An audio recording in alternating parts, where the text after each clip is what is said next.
two lessons of life that this whole program is about: how to achieve and enjoy.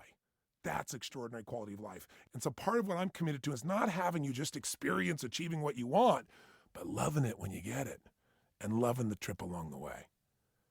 And how do you do that? It's learning how to appreciate along the way, not just waiting for that moment someday. Because the reason we've got goals anyway is not to get something. It's, going after a goal causes us to grow, right? It makes us become more if we're going to achieve it in most cases. And if you become more, you're going to be happy. And if you don't, if you cut the corners, if you give up, you're not going to be. So in essence, the art of fulfillment is, how do I appreciate more of my life and how do I have more meaning? Invariably, that comes down to a sense of contribution, a sense that something I've done has mattered to someone besides me, that what I've done really has touched another soul, whether it be your children or a stranger. That life matters. And if I was going to give it to you in essence, what does it take for people to be happy? I'll tell you what it is. It's not just achievement, it's progress. Because achievement's for the moment. Think about it. Most people, they're so afraid of change, or they say, I don't want to listen to a program like that. I don't need to change anything. Why are you listening to that? Something wrong in your life? You want to listen to some program, change yourself? People are so scared of looking at their life or making it better, and almost as if to say that that's making their bad life look like it's been a mistake. I have a friend who was the head of CBS. He was the president of CBS at a time when that meant something. When the networks really ran the show. And he ran a company I took public. And he's an amazing man. And one day, Tony, I want to go to this Harvard extension course and just keep my education going. I said, well, that sounds fantastic. He did it. And a bunch of his friends who were top CEOs, in Fortune 500 companies, like, what's the matter with you? What, do you feel like you're losing it? Why are you going on this program? It's scary how most people's fear of uncertainty or that they're not enough keeps them from continuing to grow. And when growth is what makes you feel alive. We grow or we die. And you know the formula in life. This is not mine. Everything in the universe grows or it dies. Everything contributes or it's eliminated. Now, I don't know what brought you here initially, so I'm going to ask you to think about it right now. Did you come to this because, somebody pushed this on you? Yeah, your life sucks. You better listen to Tony Robbins. Let me get you motivated. Well, if you heard that, that person clearly has no clue what I really do. It's never been about motivation, but I think when people see, an audience, a seminar I'm working with, and, you got 3 or 4 or 10 or 12,000 people and they're jumping and celebrating in the state, it looks like a revival meeting. But if you saw a rock concert and you saw that, you go, that's cool. Or if you saw, it was an NBA championship game, you go, oh my God, turn the sound up. What is this? It's just because I believe education should be playful, passionate, fun, alive. I believe life needs to be celebrated, not just survived. And so what I do is I take people who would never do this stuff in a million years and show them what's possible. But the reason they're like that is not just because they're jumping up and down. It's because they have a sense of what they're after in life. They're making progress and they have meaning. You grow or you die. You progress or you just change. In fact, I can't tell you how often people say, well, I don't want to change anything in my life. My life's perfect. What kind of BS is that? I don't care how great your life is. Come on, tell the truth. If your career is rocking, what's going on with your body, bud? Tell the truth. Or if you're doing so well financially, often, the career, the business side, what's happening with your kids? Or if your kids are in phenomenal shape, what's happening to your intimate relationship? Where's the passion? Or if that's in great shape, what's really happening with some other area of your life that matters? It's the nature of a human being to focus on the areas we're good at, isn't it? And kind of ignore the other stuff because, man, we got so much to do. I'm here to talk to you about how to make progress in each of these areas of your life so that you really are fulfilled. So there isn't a story in the back of your head about why that area isn't so good, or you're not having to ignore it, or at least try to, because it's impossible, isn't it? So, you need to discover what you're really about at this stage of your life. You need to figure out who you are. What is it? Know thyself. And then the bigger challenge, be thyself. Whether other people seem to like it or not in those moments. Loving them, respecting them, but still owning yourself with authenticity. And what we're going to do in this program, if we're going to have an extraordinary life, is we're going to do what any great leader does, of any sort, whether that leader is a parent or running a business or a country. There are 3 mandates to leadership, I believe, and this is what this program's about. First, you got to see things as they are. Any effective leader, the very first thing that they really take as a mandate is they see things as they are, but not worse than they are, so they have an excuse not to try. See, when you start talking about how horrible the world is and, with the war and where the world's going and values and global warming, oh my gosh, all you're doing, even if that stuff is all true, all you're doing is setting yourself up so that you don't have to be disappointed again. You don't have to go back to the crash of the market or the personal crash you've been through in your life. But I gotta tell you something, when you do that, you kill your drive. You kill your hunger. You kill the ability to make things work. And my guess is if you're listening to me right now, I don't have to tell you this, but I do have to tell you to be honest with yourself and not make it worse than it is, at least at a personal level. Well, I've always been like this and nothing's ever worked. Well, you've never done this before. I'm here to tell you something. I've done this for 3 decades, and we're going to take you through a process. I'm going to guide you to helping you kind of give yourself a score in the areas of your life that matter most. And we're going to then get clear about what these first steps are, and then we're going to gear up, and it's going to get momentum one day after the other until all of a sudden huge changes will happen from the momentum we've created. It's like, people get overwhelmed. They think about, how am I going to lose 35 pounds? Where do you start? How do I go from I lost all of my finances to really being financially secure again or financially free? But I'm going to tell you, that's what I spent 30 years looking at. But in order to get there, you got to give up the story. The edge we're going to be talking about here comes with honesty. If you can tell yourself the truth about where you are versus where you want to be, you can make progress. But if you lie to yourself about it and say, oh, it's all perfect or it's all horrible, and make it worse than it is, there is no hope for progress. I talk to people all the time, say, I'm big boned. I go, no, you're fat. Come on, I can tell you that because I've been the same way. I'm not judging you. I'm not telling you have to change. I love you. But, don't say you're something you're not. Tell yourself the truth, and you can decide, hey, I don't care, or I do. I want more health. I want more energy. I'm here to make a shift.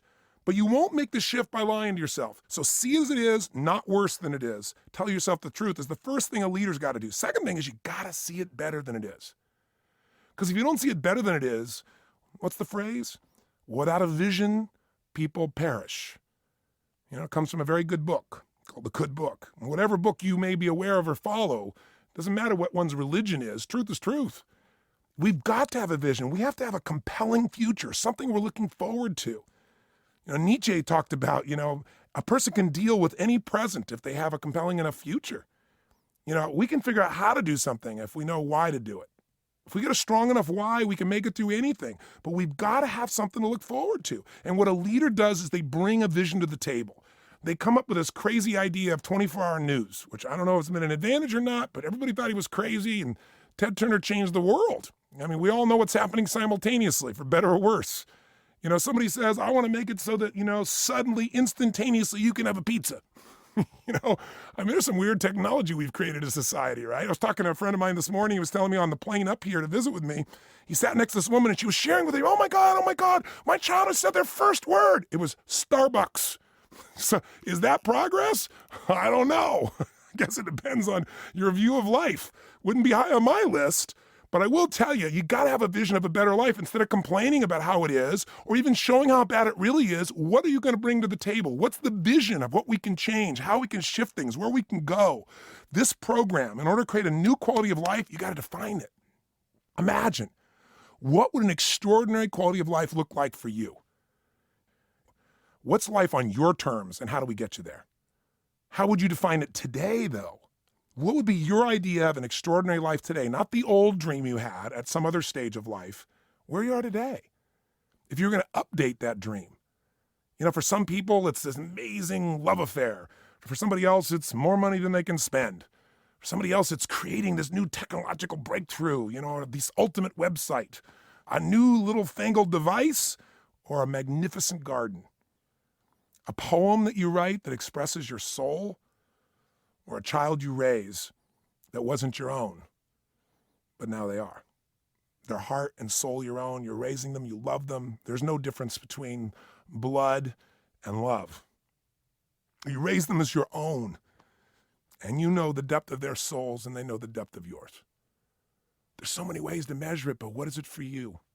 What would it be today? I want you to know I'm committed to having you have this experience.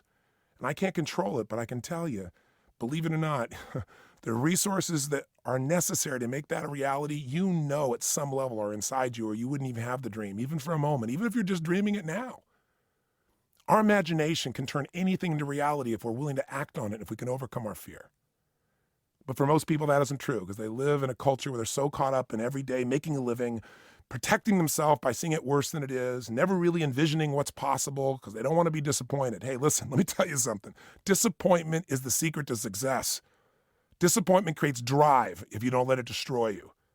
And what we're going to do here is work together to build the emotional muscle, the psychological strength, however strong you are, to go to a different level. So whatever happens, you can turn it to your advantage, into the advantage of everybody you love. That's what an extraordinary life is all about. An extraordinary life does not mean everything goes your way, because we all know that's BS. But we don't have to live in fear and anxiety either. What we can do is, instead of saying, oh God, please protect me, and say, make me stronger, and here's what I'm willing to do, make it happen. Lord, give me the ability to maximize the gifts you've given me. Let me have the vision and the discipline, the commitment, just a little bit of habit that gets me from where I've been talking about being to actually living it. And that happens when you start to lead, not follow. And leadership means step out of the peer group you've got if they're not going at the level you want, and say, here's how it really is, not worse than it is. Here's how I see it. This is where I'm going to take it. And then the third step to leadership is you make it the way you're seeing it. And you do that with action, you do it with failure, but learning from it. And if you're smart, you do it by learning by what I call modeling. All the areas of life of how to improve your body, your emotions, your relationships, your finances. I didn't just come up with this stuff. I'm a kid from Azusa, California. If you don't know where that is and you live in California, I'm not surprised. I was born in South Central Los Angeles. You probably heard of that place. I'll tell you something. There were no role models in my life to kind of guide me how to create an extraordinary quality of life. There were no motivators, of which I'm not anyway. There was nobody in that process, but I'll tell you what was there. I had enough hunger, enough drive to look for answers. Along the way, I found some beautiful people who steered me the right way, or they said just something at the right moment, and it triggered me to look at my life differently. They don't even know what they did, some of them. Anyone that's alive does, I'd let them know. You know, at any moment, your whole life can change because you're triggered. Or someone gives you an insight, or all of a sudden you remember what really matters to you. I promise you some questions that are going to make you remember the truth in you. Not my truth, yours. I promise you, you're going to be inspired, not by my voice or me pumping you up, by you and what you really want. Because I'll tell you something, what this is about is finding your passion. The essence of this program about how to create an extraordinary life comes down to unlock and unleash. Unlock your real desire, not the way you're living. Unlock your real dream. Unlock your love. Unlock your ability to trust, to believe, to take risks. Unlock your ability to have fun, for God's sakes. I can't tell you people I know that are successful and so serious and boring. You know, what a horrible life. You've achieved it all and you're completely unfulfilled. Man, if you're taking yourself that seriously, then this is the right program for you.